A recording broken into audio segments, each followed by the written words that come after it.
Hello everyone, in this video I'm going to go ahead and show you how to model using a technique called box modeling. And I think it's easiest not to start with the handle with this particular one. And I'm just going to go ahead and hide that for you. And I'm going to go ahead and I think the easiest way, and I'll leave a little note here called attribute editor, because that's sort of how we created the last one. The new blade I want to show you, I'm going to start with the blade. We can use the same shape as we did before. I used a cube if I remember correctly, and I'm going to just bring this down here into place,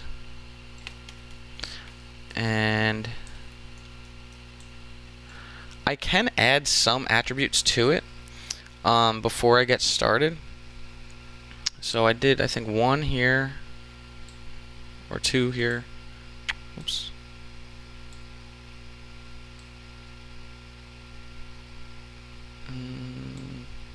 Trying to remember. I'm not going to mess with any of the height because I'm going to extrude the height. And I think I did one on depth and maybe one there. I think that's about right, actually. So what I'm going to do is I'm going to select these faces here. And actually, before I do that, that shape that I created before, I can do this using edges really easily. And the other thing is, actually,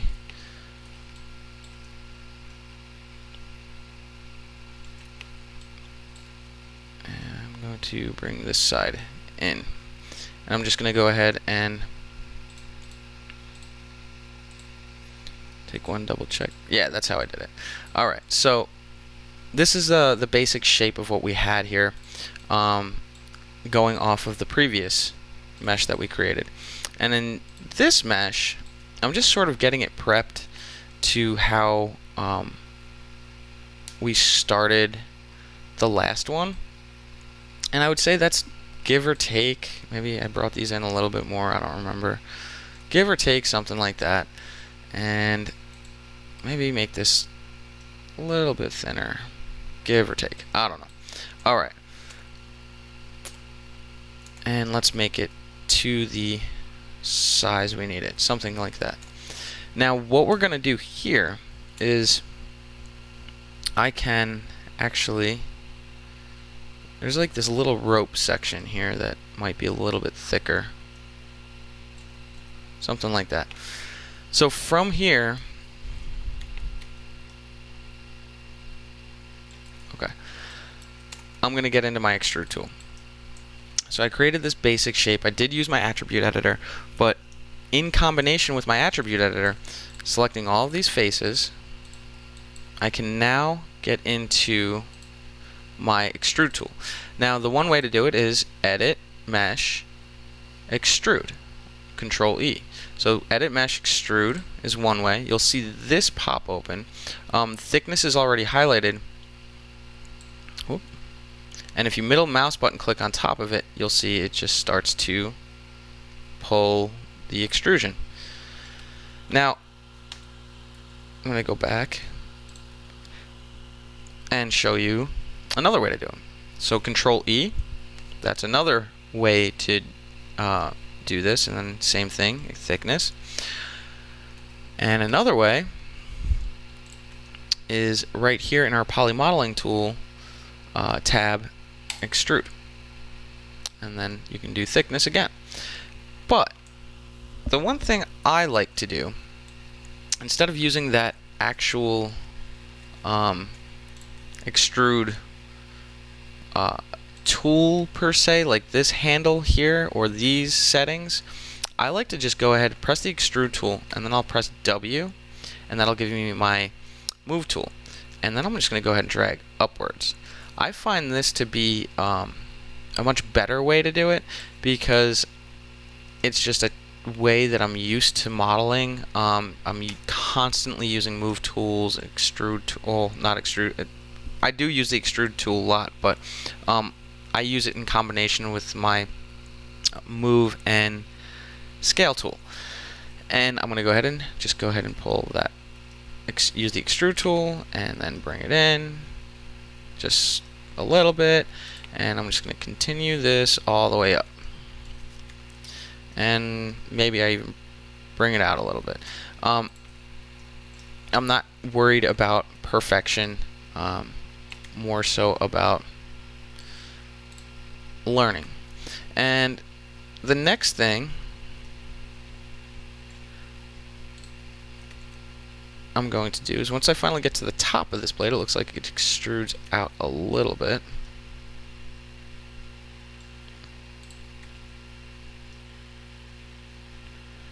From here, I'll go up to this point, and then I'll finally just run one more extrude up, and then I'll extrude inward, and I could bring it all the way into a point and bring it to that, but I'm going to switch to my vertex mode. I'm going to select the very top middle vertex and just drag it up. Oop.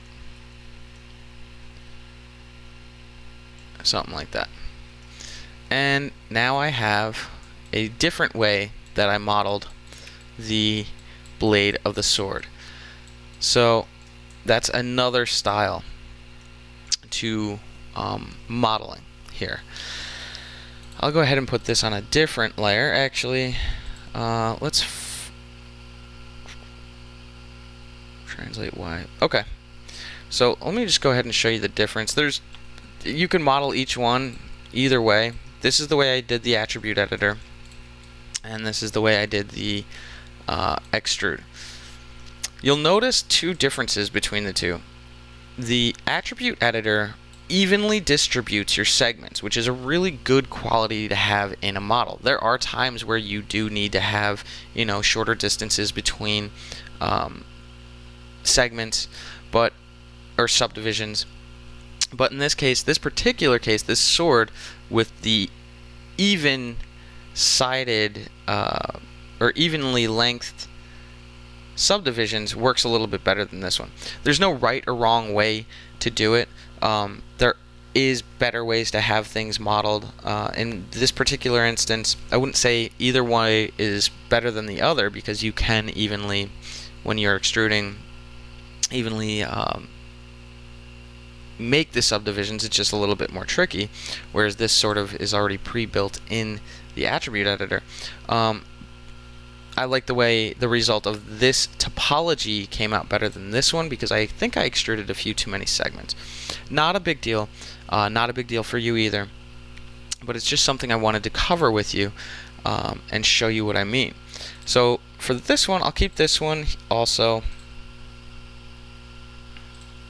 We'll call this blade mesh and extrude. So now that I've shown you how to extrude that point, I think we're ready to tackle this section. So what I'm going to do is whoops, I just got ahead of myself. I'm going to create a cube, and I'm going to bring it into place, and instead of just moving the extrude tool that particular way, I think that's actually not too bad of a shape to keep it at. I'm going to use my face tool again, and I'm going to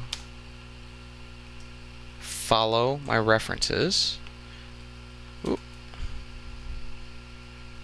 I'm going to do these two sides. In the end, I'm actually going to do all of the sides. It's just a visual thing I'm going to do here. So I'm going to extrude, and I'm going to press R. I'm going to hold Shift, middle mouse button, click, and bring out to my section here. And I'm going to continue this method all the way through.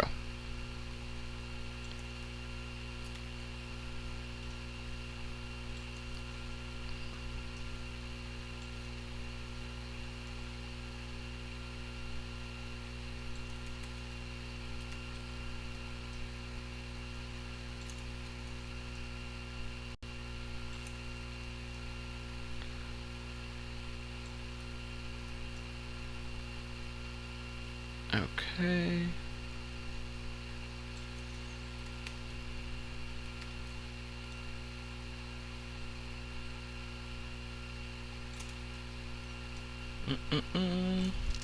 And this is just another way to do it. Okay. And there we go. Now, and one thing I just noticed myself doing is a common practice when modeling is I was pressing, if you noticed, I wasn't constantly going up here to press extrude or go to my edit mesh. I could have been using Control E, but I wasn't. I was actually using a keyboard shortcut called, it's just the letter G. And the letter G is last tool moved. So on your keyboard, if you run an extrude and it's the last tool that you used after you sort of move, scale, whatever you need to do, rotate to your face that you just extruded, if instead of pressing Control E, which is also nice keyboard shortcut, you can press G, and G is using the last tool used. So I guess it really depends on your style of modeling. I know you're all learning, so I just wanted to let you know that that is one way to sort of go about that. Now you'll notice my mesh here, it's weird because I don't have this centered, but I'm okay with it. I'm only going to follow one side of my mesh here. So I followed this curve, but I followed this length. So it's really not, it's just concept art. It's just sort of, we're just sort of learning here. So up to this point we have that shape, and we just extruded those out using the Extrude tool. And I'm going to do the same thing here. And let's see. I believe I will need all of these to come out also.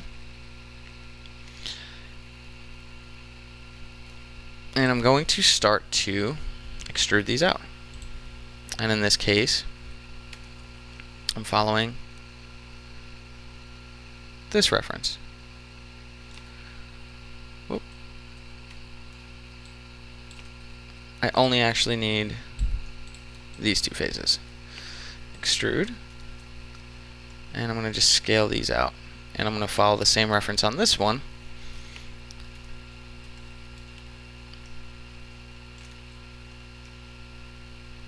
Again, I'm not going for perfection.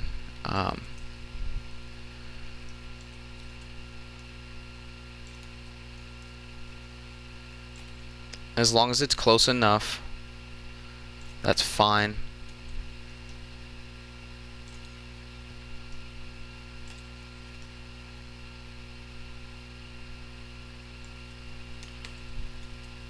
Okay. And I don't know, something like that. So it may not be identically all the way around, but I'd say it's a pretty good start. So that's going to be the base of my sword. So now I've got my handle, the bottom base of it, the handle base, I guess you call it, and then the actual blade. So those are the steps I've taken so far to create this model. I've shown you the attribute editor and the extrude tool, and I've showed you how to pull faces and as well as scale faces outward in case you want to try to keep things as sort of symmetrical as possible.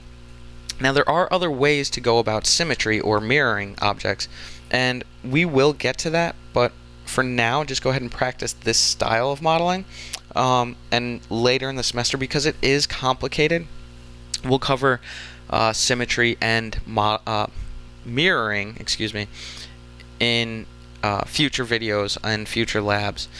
So for now, I just want you to go ahead and submit this sword. I know it's probably confusing a little bit to get the hang of. I hope it made as much sense as I possibly could.